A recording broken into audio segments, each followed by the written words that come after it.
નમસ્કાર, સત્યપુંજમાં આપનું સ્વાગત છે. હું છું. આજે ગુજરાત રાજ્ય વિધાનસભા 2022ની ચૂંટણી પછી લગભગ 3 વર્ષ થવા આવ્યા ત્યારે મંત્રીમંડળનું મેગા વિસ્તરણ થયું છે. ભૂપેન્દ્રભાઈ પટેલની 16 મંત્રીઓથી ચાલતી સરકારના 10 મંત્રીઓને પડતા મુકાયા છે અને નવા 19 મંત્રીઓ સાથે સરકારમાં મુખ્યમંત્રી સાથે હવે બીજા 25 મંત્રીઓ જવાબદારી સંભાળવાના છે, જેમાં નીતિનભાઈ પટેલ પછી ફરી એકવાર નાયબ મુખ્યમંત્રી પણ નિમાયા છે. નાયબ મુખ્યમંત્રી તરીકે ફક્ત 40 વર્ષના સૌથી યુવા નાયબ મુખ્યમંત્રી તરીકે હર્ષ સંઘવીએ શપથ લીધા છે. રાજ્યમાં પાટીદારોના પ્રભુત્વને ધ્યાને લઈ મુખ્યમંત્રી સહિત 7 પાટીદાર, 8 ઓબીસી, 4 આદિવાસી, 3 અનુસૂચિત જાતિ, 2 ક્ષત્રિય સમાજના મંત્રીઓનો સમાવેશ કરાયો છે. કોળી સમાજના દિગ્ગજ પરસોત્તમ સોલંકી અને કુંવરજી બાવળિયા તો પાટીદાર સમાજના મોટા કદના આગેવાન જીતુ વાઘાણીનો મંત્રીમંડળમાં સમાવેશ કરાયો છે. હું હર્ષ રમેશકુમાર સંઘવી ઈશ્વરના નામે સોગંદ લઉં છું કે કાયદાથી સ્થાપિત ભારતના સંવિધાન પ્રત્યે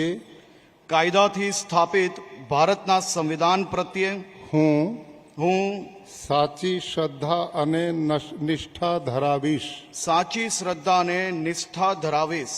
હું ભારતના સાર્વભૌમત્વનું અને અખંડતાનું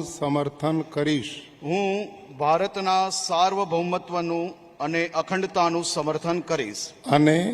અને હું ગુજરાત રાજ્યના નાયબ મુખ્યમંત્રી તરીકેના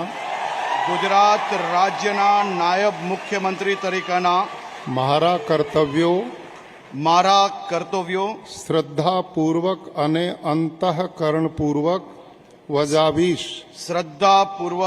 અંતઃકરણપૂર્વક બજાવીશ.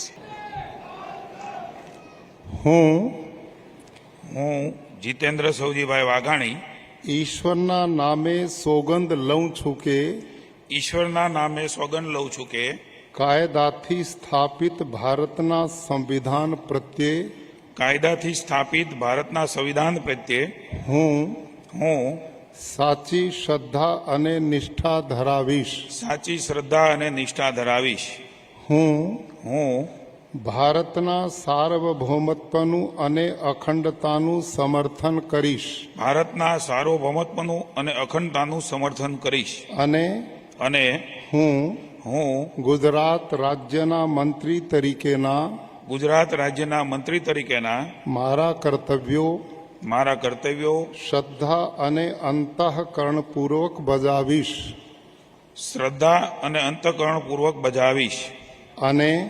અને ભય કે પક્ષપાત રાગ કે દ્વેષ વિના તમામ લોકો સાથે સંવિધાન અને કાયદા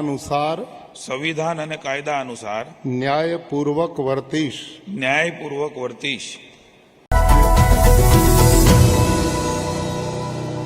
સમાજ માટે, સત્ય માટે, સત્યપૂર્ણ સમાચાર પ્રસારણ આપના મોબાઈલ પર તરત જ લાઈક કરો, શેર કરો અને સબસ્ક્રાઈબ પણ કરો. અને હા, ઘંટડી વગાડવાનું ન ભૂલશો. આભાર. સમાજ માટે સત્ય સાથે સત્યપુંજ. અહેવાલ, સમાચાર તથા જાહેરાત પ્રસારિત કરવા સંપર્ક સાધો. સત્યપુંજ સમાચાર પ્રસારણ, લબ્ધિ કોમ્પ્લેક્સ, તાલુકા પંચાયત સામે, સિહોર.